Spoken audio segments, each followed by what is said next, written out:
My lords and ladies, as I'm sure most of you know, on January 1st, 2024, we lost a great horror historian, expert, and author, Mr. David J. Skal. Today, June 21st, 2024, would have been his 72nd birthday. He wrote many great in-depth books on the horror genre, chief among them being The Monster Show, A Cultural History of Horror. Every serious horror fan should read this book. It will change the way you look at horror and its significance in history and culture forever. It did for me. I had the pleasure of interviewing David 4 times. Twice for my TV show, Lord Blood-Rah's Wrackin Theater, via Zoom, and twice in person. The first time, well before I ever met him in person, was for an episode of my show featuring the bizarre 1970 Spanish, German, Italian Universal Monsters ripoff, Assignment Terror. His generosity and kindness during that first interview was just as impressive as his vast knowledge of horror, particularly the classic Universal monsters. The second time I interviewed him was at Creatures Con, a classic horror convention I used to co-produce in the San Francisco Bay Area. It was in front of an audience, and I came away even more impressed with his expertise in the horror genre. In fact, after leaving the stage, I said to myself, wow, there is no one else I love talking horror with more than David Skal. The third time was for a special 90th anniversary showing of Boris Karloff's The Mummy at the Orinda Theater in Orinda, California. Now, of course, the majority of the questions were about the mummy, but as was usual when talking to David, one question would lead to 1,000 different insights, facts, and bits of behind-the-scenes information expanding out into the horror genre as a whole. That's just how expansive his knowledge was, and just how ready he was to share it with everyone. The fourth and last time I interviewed David Skal was through Zoom for my 2023 Lord Blood-Rah's Wrackin Theater Halloween special. I presented Bela Lugosi's Dracula and Boris Karloff's Frankenstein in a 4-hour special on Halloween night on the Nostalgia Network. With those two classic films, who else am I going to have as a guest but David Skal? We spoke for around 2 hours, and due to time constraints, I could only use about 20 minutes or so in the episode. I hated cutting up that interview because there was just so much good stuff there that I just could not fit in the time allowed. So, what you're about to see are the interview segments from my Halloween special, extended with more interview footage and graphics.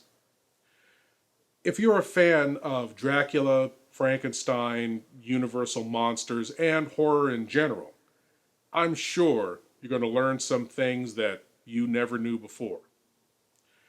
If you were lucky enough to know David, then this is an opportunity to spend a little more time with him. Hellos and ladies, here is my last conversation with David J. Skal. David, thank you for being on the Wrackin Theater again. I truly appreciate it. I love having my nerves racked anytime. One wasn't enough for you, huh? You had to come back and get them racked again. No, you do this so well, and I enjoy it, and I hope we can do it in person sometime soon. Yes, that would be wonderful. We did a convention together. We did Creatures Con together, which was very fun. But yeah, we need to get together again and talk horror in person, definitely. Now, David, at this point in the story, Renfield has fallen to the floor and is about to be set upon by Dracula's brides. When the Count enters, waves off the brides, and slowly descends on Renfield's throat. So, I have to ask you this. Why armadillos? Why are there armadillos in Dracula's castle? Todd Browning liked to repeat elements from film to film to film. It was almost like he was almost superstitious about it, I think. Uh-huh. And he recycled actors, of course, character names, certain kinds of shots and uses of the camera. And in London After Midnight, which is now a lost film, we know from the reviews and from the script, he had the haunted Balfour mansion infested with armadillos. He thought they must have just looked weird. I mean, they came from Texas, apparently. They do look like giant pill bugs in a way. So, and there's nothing in like it in Central Europe. No. And I guess it would scare Transylvanians if they came across one on the road. But that was it. I think it was just a little private joke almost. And it gets laughs almost every time I have seen it. Armadillos and possums. No rats, they're possums. I saw the memos on that. And for the American version, the people who weren't official censors, but who gave guidance along those lines in-house, marked it and said, no, rats are not good theater. And although there are live rats in the Spanish version that was done on the same sets at night.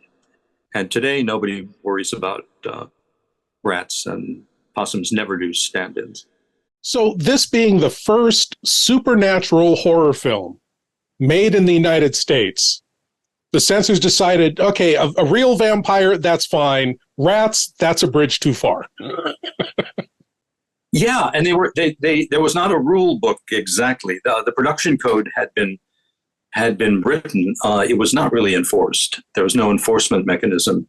And if there was, Todd Browning never would have gotten the chance to direct Freaks the year after Dracula.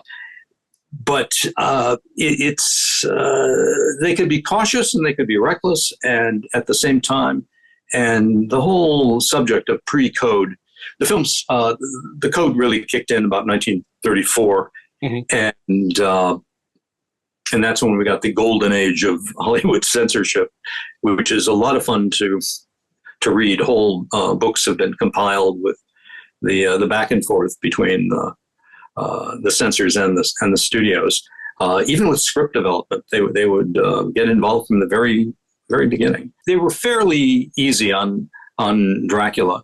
The readers all said, "You can't make a movie out of this book. There's so much blood and there's so much horror. There's no way to show it." And they did. They pulled a lot of punches. I mean, the most famous scene in the book where Lucy is staked. Right. Really horrific. That's the first thing people remember about the book usually. And, it's just not there. But with Dracula at the beginning, they said they read the script and we said, okay, we don't see anything that basically would offend public morals or would stop you from making this. And but the state censors could really be persnickety, and they did demand cuts. And they didn't like for instance, the glimpses of skeletons and coffins when the brides come awake, and they insisted that those scenes be cut out of the prints, say in Ohio or New York State or wherever, for Sunday showings only. But of course, they didn't put them back for other things, so they just mutilated prints. But Frankenstein, of course, got into more censorship problems and cuts and outrage, and we'll talk about that when we get to it. Oh, yeah, we'll get into that when we get to Frankenstein, yes.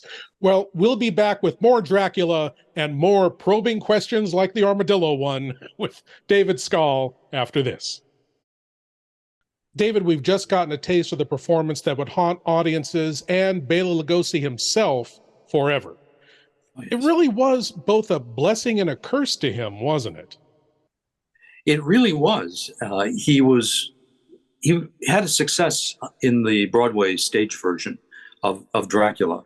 But he really wasn't a star. It was an ensemble production, and other actors actually played the part on stage many more times than he did. And he was the very last person considered. Universal knew about him, and he was pestering them and trying to get his foot in the door. And it was when everybody else fell away, or was too expensive, or just didn't want to do it, that Lugosi got the part. And for a very small salary, he got $500 a week for 7 weeks of filming, and never saw another direct scent from Dracula. Of course, he went on and played lots of other Dracula-like roles, and came back to Universal just one time before, Abbott and Costello meet Frankenstein. But because it was his own voice and his own face, and he had that accent he never could get rid of. His son told me that Dad never learned to think in English, and didn't take English lessons really until the 1920s in New York City.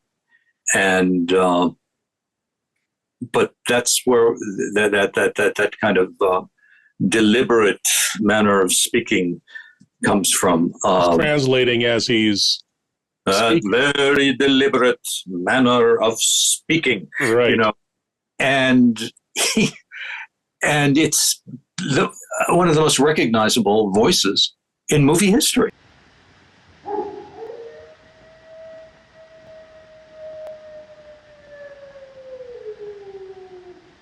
Listen to them, children of the night. What music they make. He really became an icon. He was the last choice for the stage production as well. And at one point, Todd Browning, I don't know if he was serious, but he said he was considering casting an unknown actor from Europe and not naming him, just to create a mystique. And that fortunately didn't happen. Universal, before Browning was involved, wanted to do it with Conrad Veidt. But Veidt also was not sure of he was unsteady with his English, and stayed in Germany. And then, of course, came over and was in Casablanca and Thief of Baghdad. And he would have been quite a wonderful, Dracula in his own right. But Lugosi, he identified with the part. He felt very possessive about it. He would go through cycles where his agent would be turning down requests to do another road show of the stage play because he wanted to do other things. And it is a role that does not show off the full range of his abilities as an actor. No, he was also, a classically trained actor in Europe, in Budapest. But the acting styles in those days were very, very stylized. It's almost actors would study in the same way they would study to appear in a ballet or an opera. It was a stylized, very big. They called it the Venetian school of acting technique, and he was quite wonderful at it, and it was perfect for Dracula. And we talk about his voice all the time, but both Dracula and Frankenstein are, on one level, silent movies.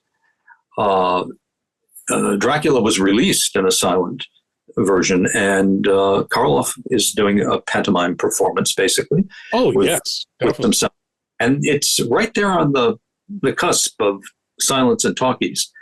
And I think that is, if you want to see where Lugosi's magnetism is coming from, it's coming from his presence and that stare, and not so much the voice, because he really doesn't have much dialogue. Like you say, which still amazes me to this day, Bela Lugosi, forever linked to the role of Dracula, only played it twice. on film. I mean, a lot of other vampire roles. Actually, in the films that I've hosted, he's played more mad scientists than he has vampires, but forever linked to Dracula, this film, and of course, Abbott and Costello Meet Frankenstein, which he was extremely lucky to get. I mean, from what I understand, the producers at Universal actually thought Bela had passed away and didn't want to use him for Abbott and Costello Meet Frankenstein. It's quite possible he was not. He was an A-list star at the time of Dracula in 1931, and they were promoting him as they did Karloff as the new Lon Chaney, and he was offered the part of the monster in Frankenstein. He apparently thought he was going to play Dr. Frankenstein, and it was going to be a kind of a romantic, dashing role, and famously turned it down, and James Whale chose Boris Karloff, and he resented it. I don't think he didn't resent Karloff personally, but he felt he had been something had been stolen from him. I talked to the actress Elaine Stritch, who worked in Summerstock with him. She was Lucy in a production of Dracula out in the Hamptons in the late 40s, and he liked to take the cast out for drinks, and after a few scotches, of which he was very fond, he would get a little maudlin and almost sentimental and a little weepy, and bemoan the fact that he said, Elaine, if it wasn't for Boris Karloff, I would be the biggest horror star in Hollywood. And so he did say that to a lot of people. I know his family would like to say he was, but apparently found Karloff to be a quote-unquote cold fish. The men weren't personal friends, and they lived in completely different worlds in Hollywood. Karloff was, the cultured English gentleman, kind of overcompensating for his Indian roots, and Lugosi was just more comfortable in the Hungarian colony in Hollywood, and where he could speak in Hungarian and socialize in Hungarian, and never the twain did meet. Of course, Bela's performance as Dracula is legendary, but the man with the 1,000-watt stare, Dwight Frye as Renfield, is a remarkable performance as well, isn't it? Yeah, he almost steals the movie. He's the kind of actor who a vain performer acting opposite really doesn't want. He also just completely stereotyped himself. He was typecast in those kind of roles, despite a long career on the stage where he was known in New York for his light comedy work and very, very versatile. And but roles like Dracula and Renfield make a very big impression in the minds of an audience and in the minds of movie studio executives. And it's hard to see them doing anything else in your mind once you've seen them do those. He died young. He was a Christian Scientist, and he hid a heart condition from his family, and died of a heart attack during World War II. He was coming back from a matinee with his son, Dwight Jr., who I did meet and interview, and he has since passed himself. But he was on the verge of getting a big part in a film as in the film Wilson, as Woodrow Wilson, Secretary of War, I believe it was, and it was going to be very, very prominent, and never got the chance. He played Renfield once, again on stage in the 40s in Hollywood. Oh. There are a few pictures of it, but not any real memories that anybody has gotten through an interview or. It's theater is just such an evanescent thing. I worked in the theater for 20 years, and it was always sad at the end of a performance because things were not typically, filmed or taped, and still aren't today. And once a play is over, it's kind of gone forever, except in the memories of those who have seen it. Yeah. Yeah, Dwight Frye, to me, because as you say, he's got this kind of typecast image as the madman. The reason I think he does it so well is he brings some humor to it. He brings this wonderful kind of glint in the eye as Renfield and as Fritz later in Frankenstein, that almost like Vincent Price brings you in on the joke. Yes. He knows he's playing over the top. He knows he's crazy. And at the beginning of Dracula, he is our in to the world of Dracula and reacts to Dracula the way we would. It's like, oh, this guy is very strange.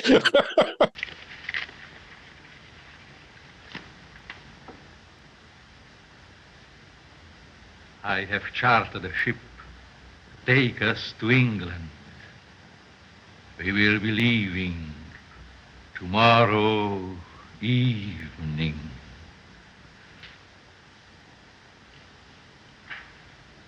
Everything will be ready.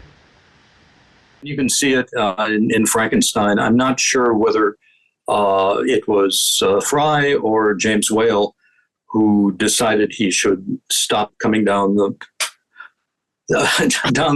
watchtower's staircase to pull up a sock. Isn't that wonderful? I love that scene. It's great. It does get a little laugh, and the character Fritz came from the early stage play versions of Frankenstein that were done way back in the 1820s, and he was a broad comic character as well as Dr. Frankenstein's assistant. So there was a tradition of him being there for comic relief, and these are the parts that actors really just. It's impossible to imagine him turning down the role when it was offered. Either of the roles when they were offered to him, they're the kind of things actors would kill for, and. Universal originally wanted Lou Ayres, who they had under contract, to be Jonathan Harker, the David Manners part in Dracula. Okay. And he didn't want to do it. And he said, no, I want to play Renfield, the guy who eats the bugs, And interesting. Apparently he got suspended from his contract for insubordination for a period for that. But it's the best part, other than the Count, which can be thankless because you're going to be typecast for the rest of your life and may have to go to your grave and be buried in costume and makeup as Dracula if you do it. Frank Langella said something after the movie version he did. He had a big success on Broadway, did the movie, and he said, I forgot about Dracula in 10 minutes. It took Hollywood 10 years. So it really impeded his Hollywood career as well. Yeah. And Dwight Frye appeared in a number of other Universal horror films, and in some of them, he's not even in the credits. They're just minor one line. He will play a reporter or one of the townspeople or something like that, which is just unthinkable given these two great roles they had early on. It was the Depression, and you did not turn down work. Yeah, it's simple as that. It was a very competitive field then, and it was feast or famine for so many people working in Hollywood. He wasn't a star who commanded big salaries that could, sustain him over the dry periods, and but he and Lugosi and everybody they were part of this vast wave of actors who came to Hollywood at the beginning of the talkies from Broadway, from the West End in London, because speaking dialogue was not something that most of the silent stars had a background in. They were trained for the silent. They were very often self-taught. Did many Todd Browning himself? He learned everything he did professionally from experience, starting in carnivals and vaudeville, and then two reel movie comedies, and that, and so I think he was intimidated by sound as well. And a lot of Dracula is very creaky. Still, we all have the scenes we really love and can't see too many times, but sound kind of threw him, and that was also a problem with freaks and other things. In the silent era, he could just keep up a dialogue with the actors while they were acting in front of the camera. He could tell them, now do this, or think of this.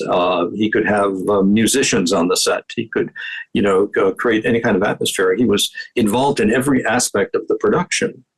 And with talkies, the trade unions had their start, and responsibilities became very discreet and separate. And so he had total control over his work as a silent film director.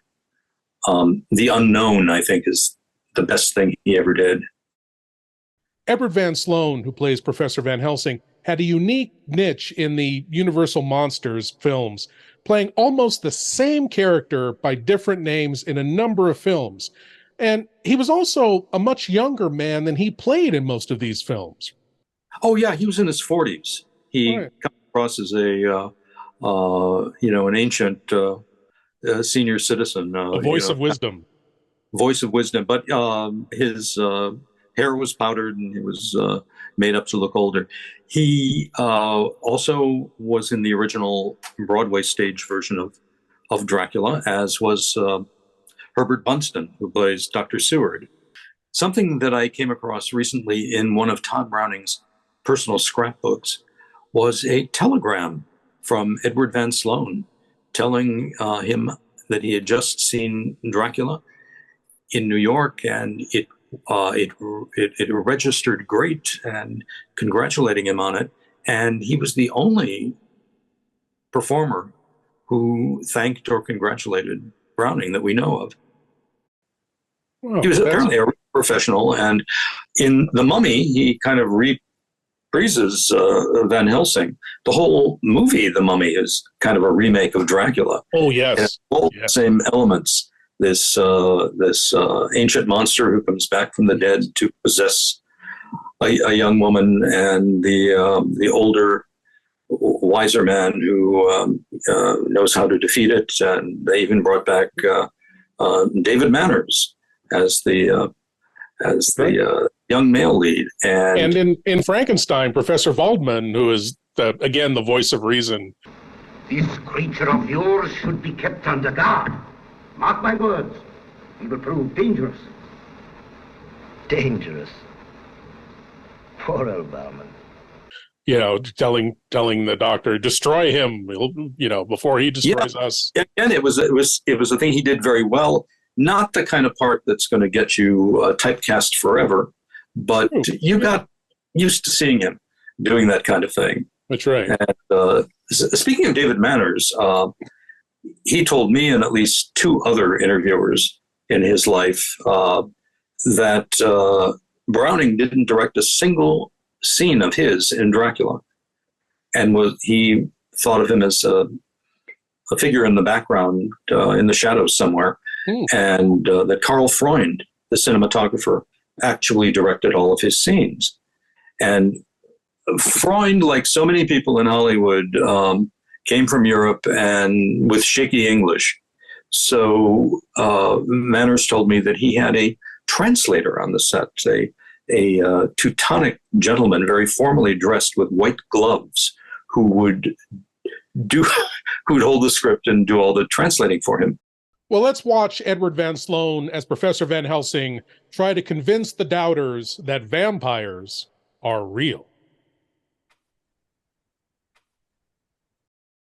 It was a practice back in the 30s to shoot a Spanish language version of a film on the same sets using Spanish actors.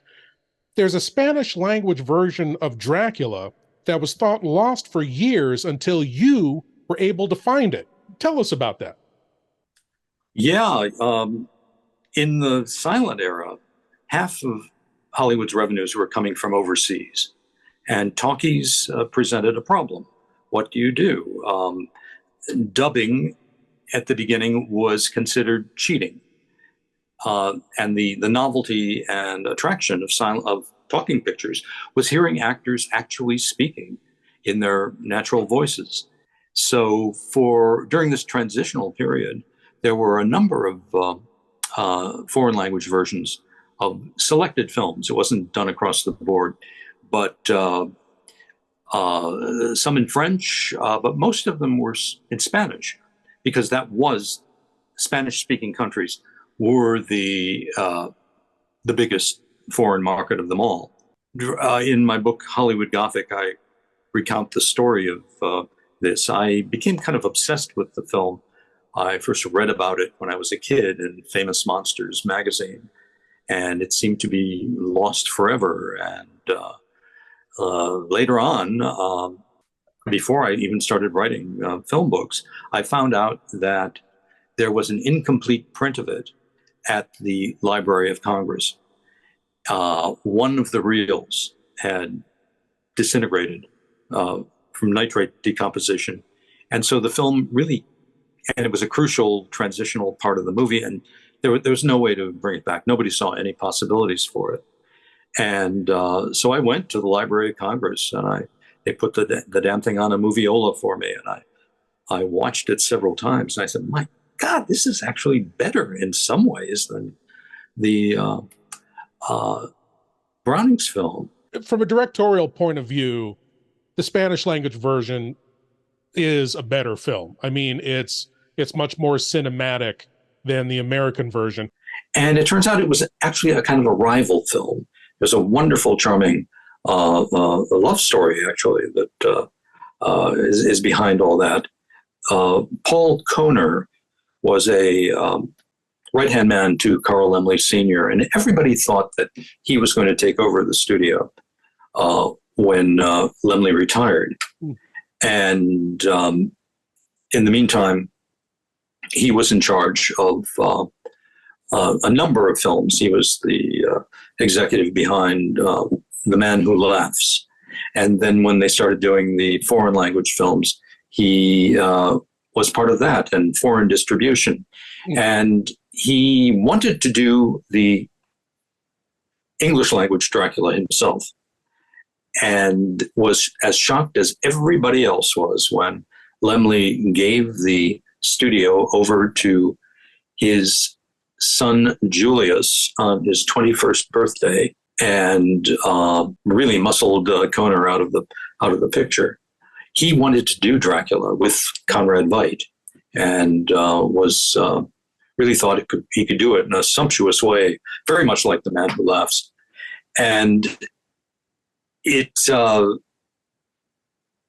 when the chance came to do the Spanish version of Dracula, Kohner basically decided he was going to upstage Browning, who apparently was difficult to work with.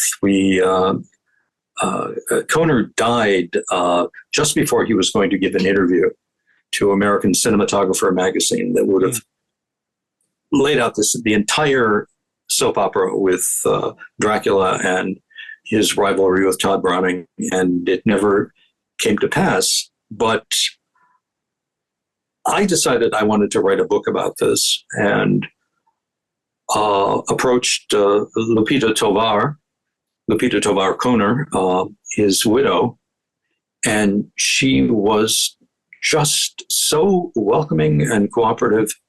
Her stories were amazing.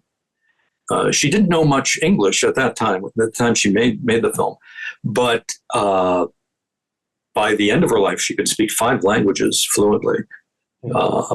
She met everybody in the business, and Kohner fell in love with her, and she was going to go back to Mexico because there was no future for her in talkies. But he used the Spanish Dracula to kind of keep her here, and later proposed to her. And it's a wonderful story. I first wrote about it in my book, Hollywood Gothic. Kohner's family had recently announced that they are going to produce a motion picture based on the making of the Spanish Dracula and wonderful Lupita Tovar's romance with Paul. Very good. And they had the longest lasting marriage in Hollywood history. I mean, it was, I think, like 70 years or something. Oh, wow, that's great. We've just seen the scene where Mina is talking to Harker on the couch outside, and Dracula flies in and bugs them for a while. In the Spanish version, Lupita Tovar, played Mina, is dressed much more scantily and in a much more suggestive way than... She is wearing a see-through negligee that leaves nothing to the imagination. That's right, yeah. But this wasn't for distribution in the States. Right. And it was pre-code anyway, really. It's still pre-code, but who knows? They'd get scared anyway. Yeah. But they did go with real rats. But more skin, more rats. All the actors, they gave kind of independent. There was a different director, George Melford, and only Melford and Carlos Villarreal, the actor who played Dracula, were allowed to watch Browning's rushes. And they wanted him to be as Lugosi-like as possible. It's debatable whether he is in the finished film. He may be one of the weakest links, but it's still a funny, campy performance. Right. And Lupita told me that she said we were introduced to the cast, but they were the American cast, and they were a little condescending. It was as if we were the children and they were the adults. Well, that's a shame. And then they went on to upstage the film. Kohner even got it into previews in Los Angeles before Browning's film even came out, and got better reviews than Browning would. And it's interesting that only select actors were able to watch the American rushes, because the actor who played Renfield in the Spanish version, whose name is escaping me right now, approaches the character from a totally different perspective. And I found it really fascinating. In fact, the Spanish language version is longer than the American version, and most of those longer scenes are with Renfield. I thought he did a great job in that film. And it's the entire script. I mean, the film was really, really chopped back. They were not happy with Browning's final cut, and they tried to tighten it up and make it move a little quicker. It felt like a very static, stage-bound kind of film. And that was kind of cooked into the script. There wasn't too much you could do about that. And the actor's name was Pablo Alvarez Rubio. Ah, okay. He's fantastic, and it's an over-the-top performance that does not draw on Dwight Frye, in the slightest. And Lupita just, especially with the transformation into the lusty vampire who attacks her fiancé, she just did what the script said. I fail to see what would attract anybody romantically to Helen Chandler. I mean, she is just one of the limpest pieces of wet noodle that I mean, really, it's worth Dracula wanting her to be his bride after 500 years. What the hell is so interesting about her? He's never been that great a judge of romantic partners, has he? Lupita Tovar, she is attractive from the get-go. Oh, yes. She's vivacious, and you can see all kinds of people, living and dead, wanting to get close to her. We'll be back after this. And so we've reached the end of Dracula. Van Helsing says Dracula is dead forever, and how wrong he was. Dracula is still very much with us. In your first appearance on the show, you said that of all the Universal monsters, Dracula is the one you would want to be. Can you expound on that? Well, he was the one I gravitated to as a kid. I think everybody, a lot of teenage boys gravitated to monsters and chose their favorite for different reasons. I mean, some of them are just very obvious. The Frankenstein monster and his awkwardness and his difficulty with girls. The Wolfman with the sprouting hair and uncontrollable emotions and puberty every full moon. Yes, and then there were the nerds like me who saw in Dracula a character who was completely in control at all moments, and it was something very admirable. The world was not in control. It didn't seem that way in the early 60s, in the Cold War, and my interest in monsters developed at the same time, as the Cuban Missile Crisis. And I latched on, and I'm not the only one. Joe Dante did a picture called Matinee. Oh, yeah. Set right in the middle of this. I hope he got some of the idea from my book, actually. But it's a wonderful film, and it takes you right back to this moment where there were scarier things than monsters in the world, and that was the whole the genesis of my book, The Monster Show, where I examine the whole 20th century from the standpoint of the great cultural upheavals and traumas and how they were all translated into horror entertainment. I've said it before at the top of the show.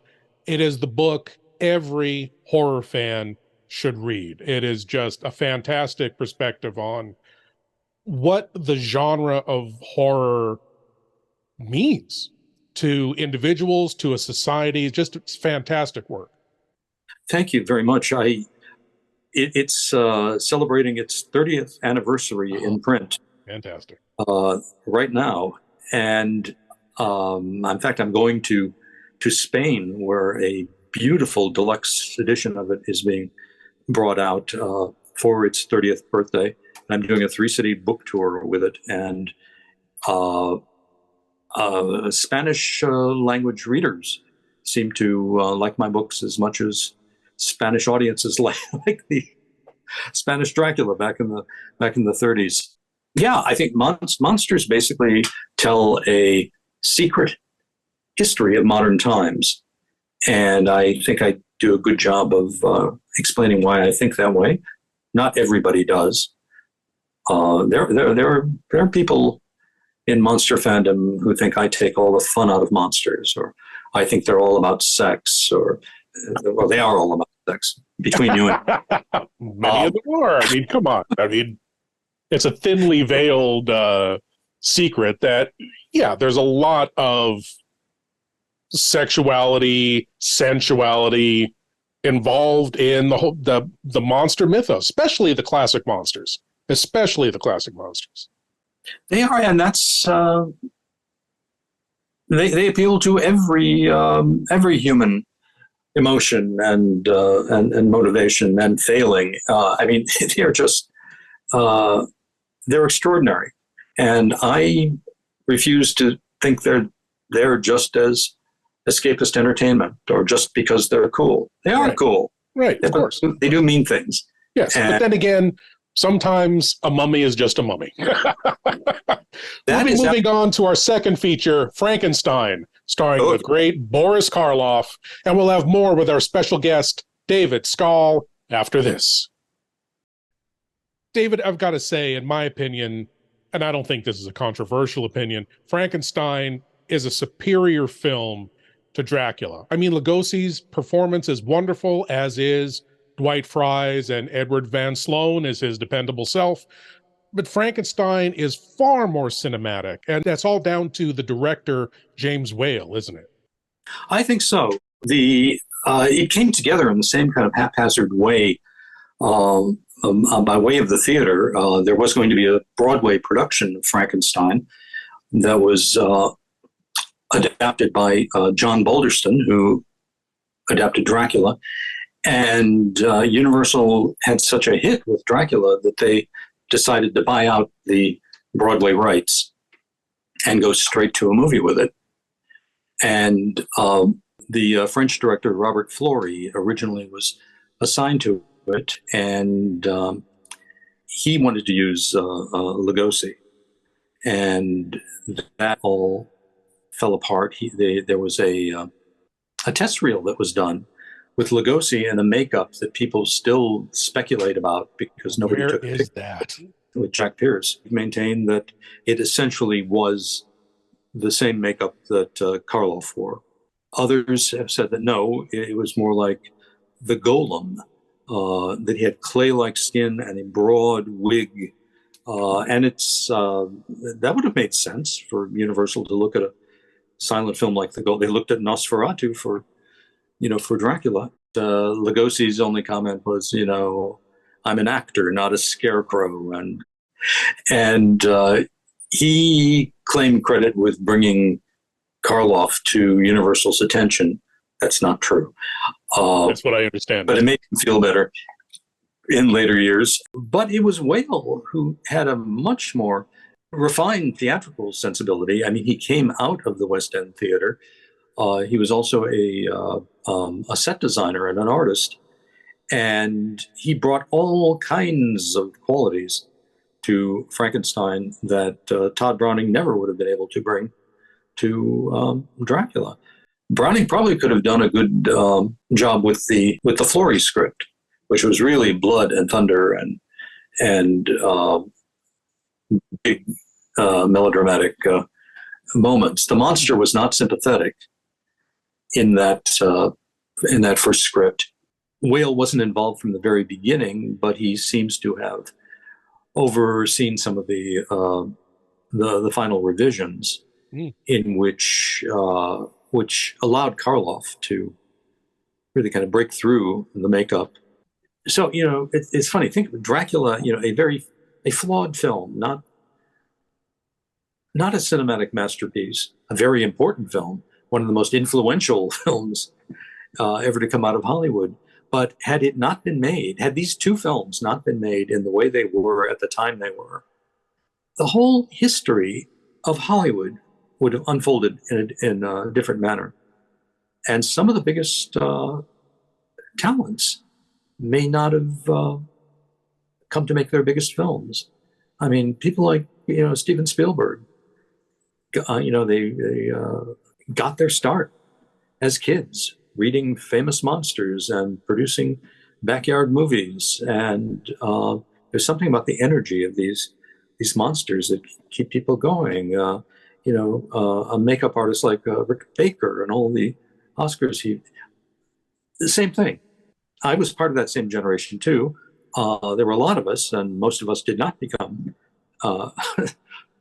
Steven Spielberg or Rick Baker, but when we all get together, we're all kind of on the same plane. We like the same things. We recognize each other. We share a language. We definitely share a language. Absolutely. We finish each other's sentences. It's a lot of fun. You feel like when you get together with another monster kid, you feel like you've known them your whole life. David, in the creation scene when Frankenstein realizes his creature is alive, his original line, "Now I know what it feels like to be God," was cut out of the theatrical version and thought lost. But like the Spanish version of Dracula, you found the original dialogue and debuted it in one of your documentaries. I did. The very first special edition documentary I worked on for Universal, the Frankenstein Files. It was their very first DVD release of a classic horror picture. And they wanted to load these things up with extras you couldn't get with the VHS versions to to kind of push the project. But I saw the chance to bring things together that I knew about and nobody had done anything about. There's a well-known collector and historian in LA named Don Glut. He's many books. He's very active online. You can still see him. He had a tape recording of one of the original sound discs of Frankenstein. Back in 1931, before there was sound on film, they used synchronized, very large phonograph records to do the soundtrack. And of course, these you can't cut out a line from one of these, so it was complete. It was at a radio station in Los Angeles, and he was able to make a copy of it. And he approached Universal more than once about, look, I got this thing. Do you want it? And they said no. We're not really interested. And obviously, he didn't talk to the right people. It's a strange studio to work with. There's so many divisions, and there's more political intrigue than the Vatican. And but I suddenly found myself in a position to do something about it. I had done the behind-the-scenes documentary for Gods and Monsters, which was a wonderful experience in and of itself, just to be with that production from start to finish. But Universal released it, and the documentary didn't have a home, and they gave it a home.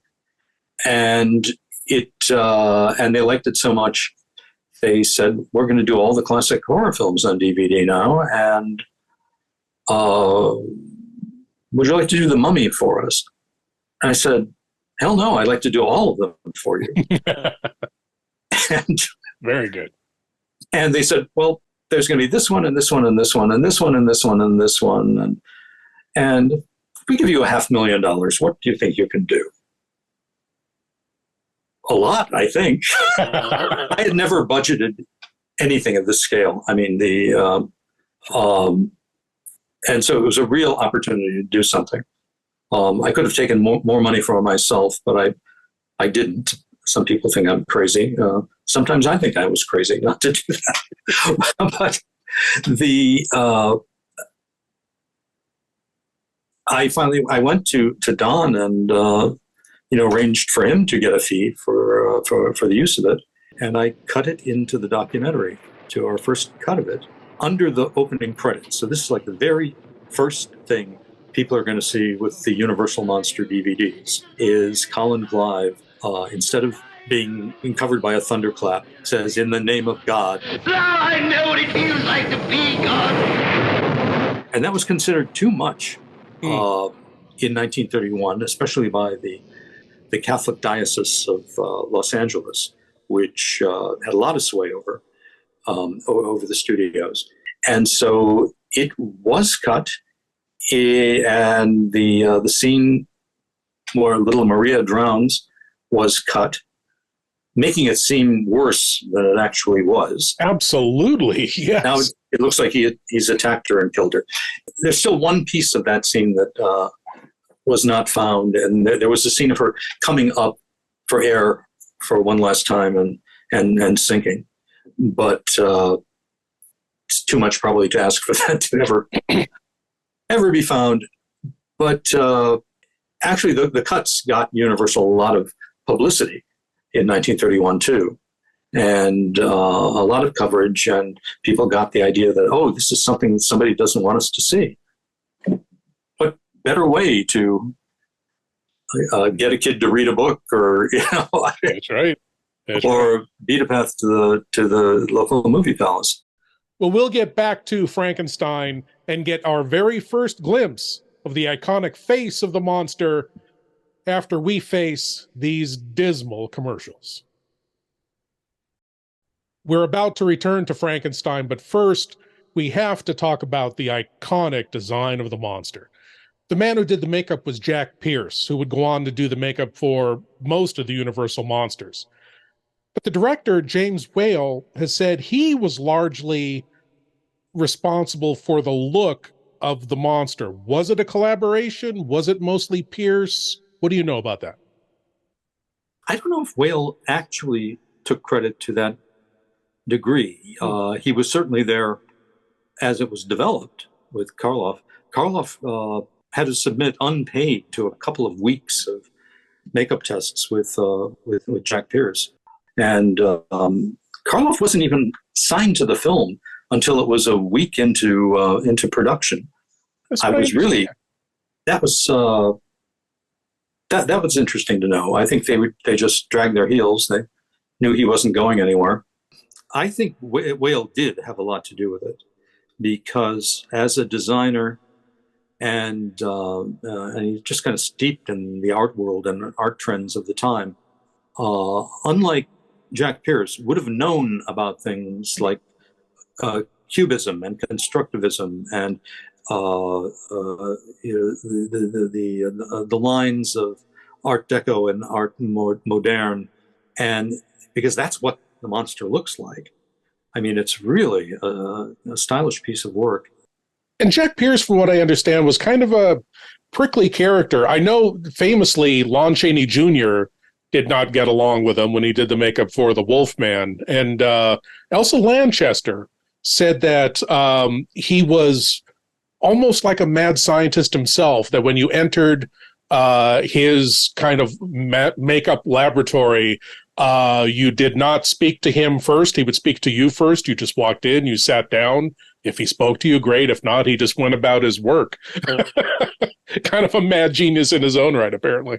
No, he a lot of people in positions of power like that in the movies and in the arts they're very protective of their territory too, and people who interviewed Edward Van Sloan, who was in the Frankenstein screen test, and Jack Pierce was interviewed before he died, just didn't ask the right questions or the right follow-up questions. We could have had all the answers to this.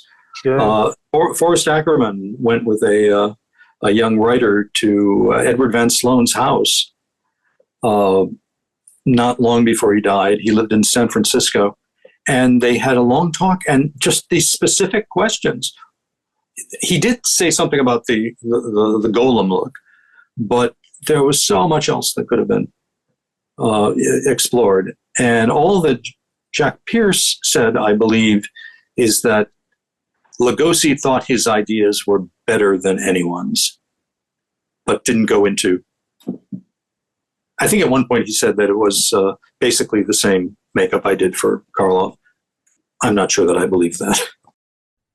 That scene with the monster and the little girl is just heartbreaking.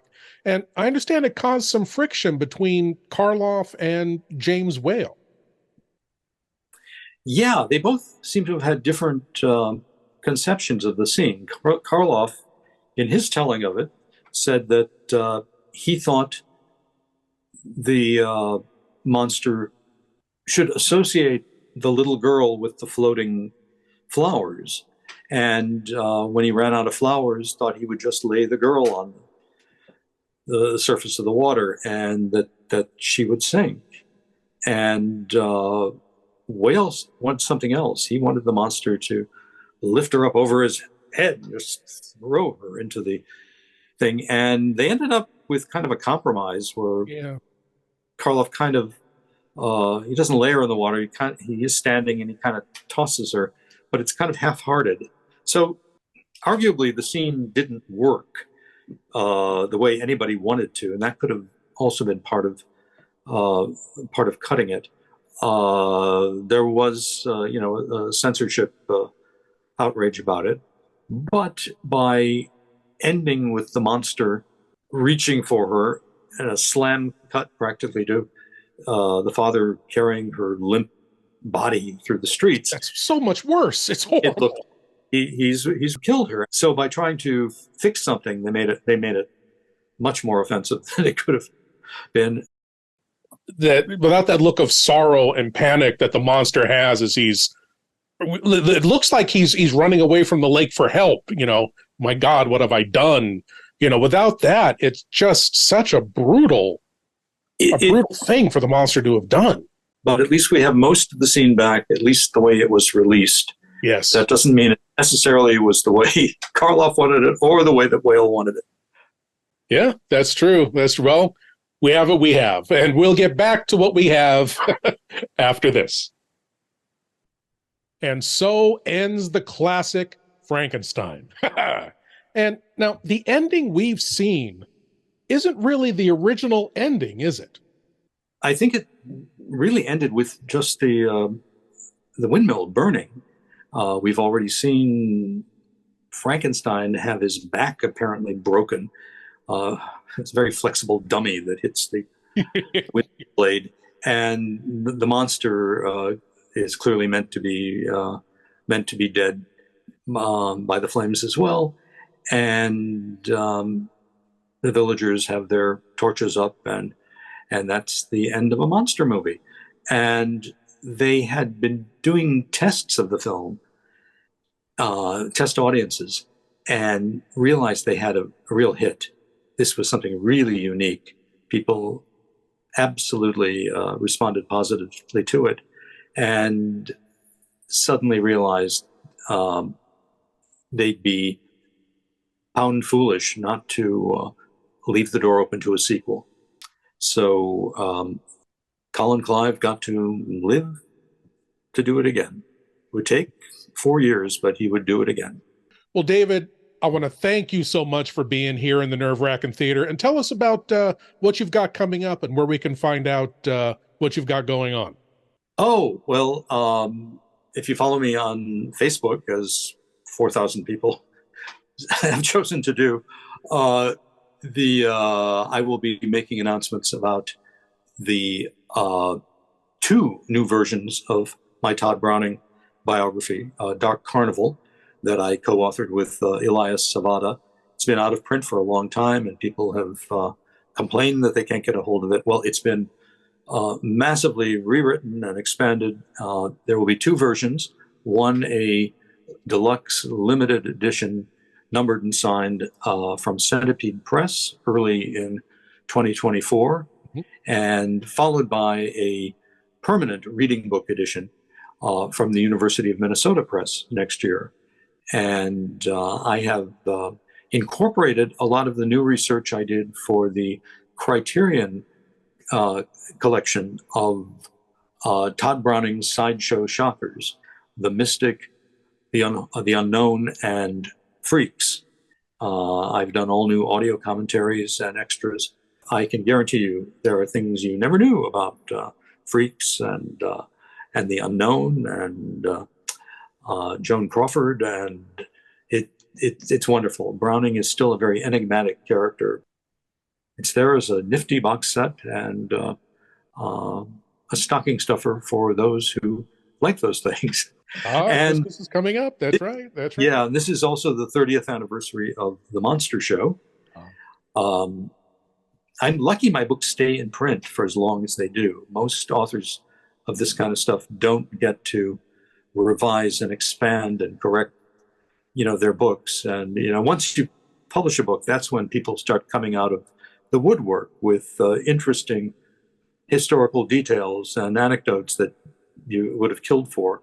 I've been able to incorporate this with every new printing.